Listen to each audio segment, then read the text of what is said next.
Bonsoir à tous et bienvenue dans votre magazine économique consacré aux entreprises des Hauts-de-France. Et ce soir, je vous propose de partir à la découverte d'une entreprise, d'une PME basée dans les Flandres, à Éter, précisément près de Merville. C'est XL Énergie, une entreprise qui alimente les entreprises et les particuliers en produits énergétiques. Sa présidente, Pauline Capot, est avec nous. Bonsoir. Bonsoir. Merci beaucoup d'être avec nous en plateau. On va partir à la découverte de votre entreprise dans un instant. Et Élodie Souris-Lavergne, chef d'édition pour le Journal des entreprises, est avec nous aussi ce soir comme chaque mardi. Bonsoir Élodie. Bonsoir Marie.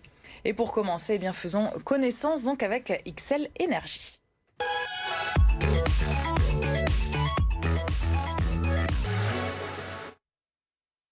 C'est donc une entreprise qui a été créée en 2014. Elle compte aujourd'hui 31 employés, 11 pour la partie XL Énergie et 20 pour Transport Cap & Co. Et le chiffre d'affaires l'an dernier, en 2020, avoisinait les 8,2 millions d'euros. Alors Madame Capot, peut-être une première petite question sur ce que vous faites concrètement. Vous distribuez quoi et pour qui ? Alors on distribue des produits énergétiques, donc ça va du produit pétrolier, gasoil, fuel, GNR, au combustible bois, donc des bûchettes de bois ou du pellet, de la Diblue ou des lubrifiants. Donc une multitude d'articles dans le domaine de l'énergie qui vont toucher à la fois les particuliers comme les professionnels. Alors ça fait beaucoup de produits différents. Pourquoi vous avez fait ce choix ? Est-ce que c'est indispensable sur votre marché d'avoir toute cette palette aujourd'hui de produits ?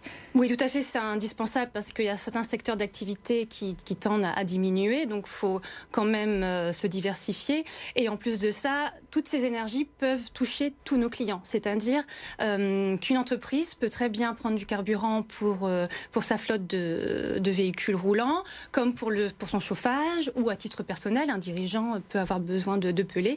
Donc ça peut toucher tout type de personnes, l'intégralité de nos produits. Alors vous parlez d'entreprise, justement, vos clients, vous avez des clients particuliers et des professionnels. Oui. Chez les professionnels, c'est qui par exemple ? Des transporteurs ou des PME, comme des boulangeries. On livre des boulangeries en granulés. Donc Parce que les boulangeries fonctionnent beaucoup maintenant avec les granulés. De plus en plus pour faire chauffer leur four à pain avec du granulé, exactement, ouais. Et sur quelle zone géographique vous intervenez ? Alors, pour tous ces produits-là, principalement Nord-Pas-de-Calais. Après, pour la partie lubrifiant, on tend à se développer au niveau national. On a quelques clients comme à Lyon ou la région parisienne.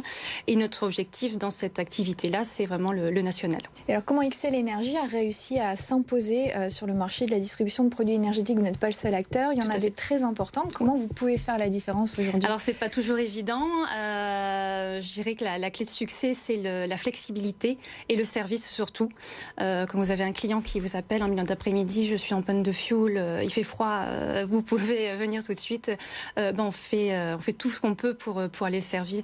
Et c'est là qui fait la différence avec des grands groupes, d'autres grands groupes qui n'ont pas cette flexibilité-là. Vous proposez les mêmes marques que ces autres groupes ? Pas forcément. Donc justement, on se distingue aussi par rapport à nos marques. En lubrifiant, par exemple, on a rentré des marques qui n'étaient pas présentes ou très peu sur le marché français. Donc c'est une force parce que le garagiste qu'on va servir, il ne va pas proposer les produits que ses clients pourraient retrouver dans de la grande distribution, par exemple. Et pareil, en pelé, on fait des marques qui sont très connues et reconnues en France par leur qualité et leur savoir-faire.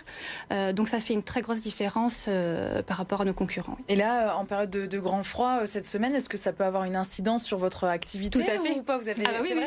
On vous appelle justement pour... Hier, c'était une très grosse journée. Beaucoup de personnes sont venues chercher leur pelé ou appeler pour des commandes de fuel. Donc plus il fait froid, mieux c'est pour nous, en effet. Donc voilà, c'est un bon moment. Alors face à la crise écologique, la tendance elle est plutôt aux énergies durables, aux énergies dites vertes. Pour les énergies fossiles, vous en distribuez encore en partie. Comment vous vous adaptez à ce phénomène face aux énergies fossiles qui sont un peu décriées aujourd'hui ?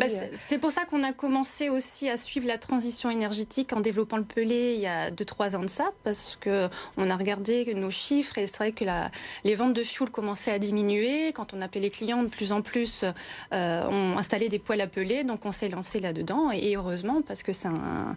Le pellet, c'est quoi en deux mots C'est un granulé de bois, c'est un tout petit granulé, c'est du bois qui est condensé.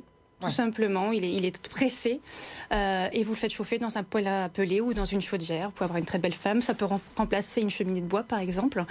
Donc ça a été notre première transition. La prochaine, ce sera certainement celle du biofuel. parce que le gouvernement veut interdire à partir de 2022 l'installation de nouvelles, de nouvelles chaudières. Donc pour contrebalancer un peu tout ça, ça sera le biofuel qui va être mis sur le marché progressivement. Donc le bio, on peut vraiment le décliner sur tout, même le fuel du coup. Tout à fait. C'est quoi la différence du coup? Qu'est-ce qui est fait? C'est quoi? Vous avez une part d'huile végétale dans le biofuel, des émags, de l'huile de colza. Donc progressivement, ils vont lancer ce qu'on appelle le B10, donc 10% d'émags. Ensuite le B30, 30% d'émags, B50, après pour arriver à B100 dans une dizaine d'années. Ouais.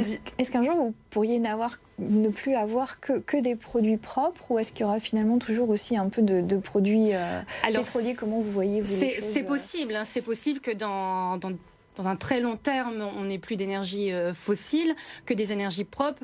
Mais sur le court, voire moyen terme, il faut être quand même réaliste parce que vous avez quand même des ménages qui n'ont pas accès ni les ressources nécessaires pour effectuer une transition. Parce qu'une chaudière, installer une nouvelle chaudière, ça a un coût. Prendre une voiture électrique, par exemple, ça a un coût également. Donc même si l'État donne des aides, ça ne reste que des aides. Il reste une part à charge pour les particuliers qui est quand même assez conséquente, et c'est pas donné à tout le monde. Donc oui, l'énergie fossile sera encore présente dans les années à venir. Ça va diminuer, certes, mais ça sera encore présent. Donc vous misez plutôt sur le mix énergétique? Nous, c'est le mix énergétique, tout à fait. Pauline Capot, vous faites partie des dirigeantes lauréates de Women Equality. C'est le top 50 des PME françaises dirigées par des femmes, qui affichent donc des performances assez remarquables. Qu'est-ce que ça représente, cette récompense, entre guillemets, pour vous et votre entreprise? Déjà une fierté pour l'entreprise et pour mes collaborateurs. Donc déjà ça. Et ensuite, le Women Equity a apporté beaucoup en termes de réseau. Beaucoup de contacts qui se sont apportés et donner de la visibilité surtout à l'entreprise. En termes de notoriété, vous vous démarquez du coup des autres de vos concurrents, par exemple, dans les Hauts-de-France? Oui, de ce fait, on parle un peu de nous pendant un petit moment, donc c'est plaisant, oui.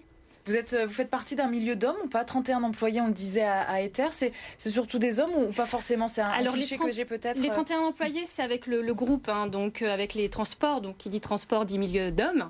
Après, sur XL Énergie en elle-même, sur cette société-là en elle-même, c'est majoritairement des femmes. Et vous êtes entrée chez XL Énergie en tant que développeuse d'affaires avant d'en prendre la direction. Ça s'est passé comment? Comment on passe de développeur d'affaires à dirigeant? Tout naturellement, parce que j'étais dans la société, je gérais une autre entreprise qui est Transport Capenco en parallèle. Donc on m'a donné ma chance pour être présidente et je l'ai saisie. Vous avez eu le goût de l'entrepreneuriat, si on peut dire? Oui, depuis toute petite. Je suis fils de chef d'entreprise. Donc oui, il n'y a pas... Et l'entreprise a été récompensée parce qu'elle a affiché une croissance rentable de 125% ces 3 dernières années. Sur 3 ans, oui. Voilà, c'est beaucoup. Qu'est-ce qui va porter le développement? Est-ce que vous pouvez continuer à croître sur ce rythme, et qu'est-ce qui va vous y conduire? Oui, on peut continuer à croître, et on va même continuer à croître, j'espère, parce que la société s'est développée. Alors c'était beaucoup de bouche à oreille ou des commerciaux sur le terrain, mais c'est vrai qu'on n'a pas communiqué encore beaucoup sur l'entreprise. Donc l'objectif 2021, c'est ça, ce sera la communication surtout auprès des particuliers pour le fuel et pour le pellet. Donc oui, les résultats vont... Vous allez déménager aussi de site? Tout à fait. Oui, on s'agrandit. Au bout d'un moment, au bout d'un moment, on se développe, il n'y a plus de place, nulle part. Donc, on est en train d'acquérir un bâtiment sur Merville avec une surface de stockage de 2000 m². Donc, qui pourrait... Vous serez plus à l'aise, ce sera plus confort pour vous? Oui, tout à fait. Et puis, ça sera beaucoup plus simple par rapport au personnel. On va pouvoir travailler ensemble parce que là, le dépôt était séparé du siège social. Donc, ça sera beaucoup plus facile. Est-ce que vous avez des projets en termes de couverture géographique aujourd'hui? Vous travaillez beaucoup dans les Hauts-de-France. Est-ce que vous comptez aller plus loin? Oui, sur le lubrifiant sur toute la France. Ouais. Sur toute la France, oui. Et pour d'autres produits aussi, ou que... Le lubrifiant, c'est tout ce qui est article, on va dire, conditionné. donc à lubrifiant ou à deep blue conditionné. Après, pour le reste, c'est encore trop compliqué parce que c'est notre propre flotte de camions. Donc, si on veut s'étendre au-delà des Hauts-de-France, le coût ne sera pas le même. Ou pourquoi pas l'acquisition d'une société par la suite dans une autre région. Ça peut se voir comme ça aussi. Bon, on vous souhaite en tout cas, désolé. Merci beaucoup Pauline Capot, présidente de XL Énergie, d'avoir été avec nous ce soir donc, pour évoquer votre entreprise. Et on continue tout de suite avec l'actualité du journal des entreprises.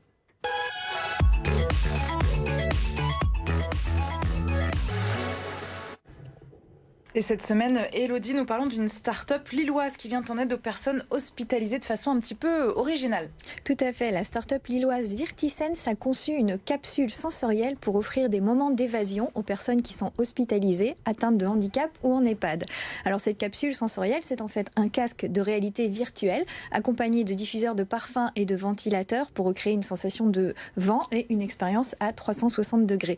Donc cela permet à l'utilisateur de se croire l'espace d'un instant sur une plage, dans une forêt ou ailleurs, et donc lui permettre de s'évader et de se relaxer. Très bien, merci beaucoup Élodie. À la semaine prochaine, donc on vous retrouvera comme chaque mardi dans le magazine des entreprises. Et demain, votre magazine bien sûr consacré à l'emploi comme chaque mercredi avec un coup de projecteur sur le bailleur social. Quel est son rôle?